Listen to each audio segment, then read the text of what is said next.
આજે તો બેસાડવાના હતા જલદેવકીમાં. સ્વાગત છે તમારું બધાનું મિની વ્લોગની અંદર. તો ગુડ મોર્નિંગ. તો સવારમાં જાગીને આપણે વાડી આવી ગયા ને પહેલા તો સૌથી પહેલા તો કૂવો જોયો. કૂવામાં પાણી હતું ને પછી તો જો તૈયારી ચાલવા માંડી છે. તો સૌથી પહેલા તો ચૂલે શાક મૂકી દીધું છે. શાક છે રીંગણા બટેકાનું ને જો એનો વઘાર ચાલી રહ્યો છે. બટેકાને એવું નાખી રહ્યા છે. અને આ બાજુ જો અમારે ચાપડી બનાવવાનું કામ ચાલુ થઈ ગયું છે. ભાભી કોમલ ને કિંજલ ને બધા લઈ લીધું છે. અને પછી જો આ બાજુ મામાએ ચાપડી બનાવવાનું ચાલુ કરી દીધું. ચાપડી શેકવાનું કામ ચાલુ કરી દીધું છે. તો આ બધું ચાપડીનું કામ ચાલુ છે ને પછી તો બધા વારાફરતી કારીગર હોય ને એટલે વારાફરતી બધા તળે.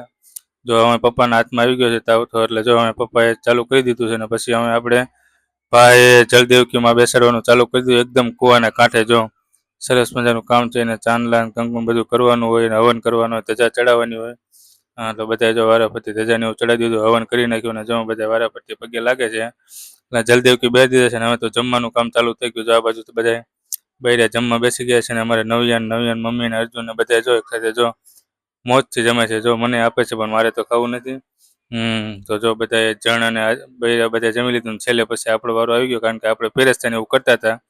છેલ્લે પછી આપણે જમી લીધું ને છેલ્લે જો બધું વાસણ ને બધું લાવ્યા હતા એ વાસણ ને બધું ગણીને મૂકી દીધું અને પછી જમા કરાવવા જવાનું પાછું. તો કેવો વ્લોગ લાગ્યો જરા કમેન્ટ કરી દેજો. લાઈક કમેન્ટ શેર સબસ્ક્રાઈબ કરી દેજો.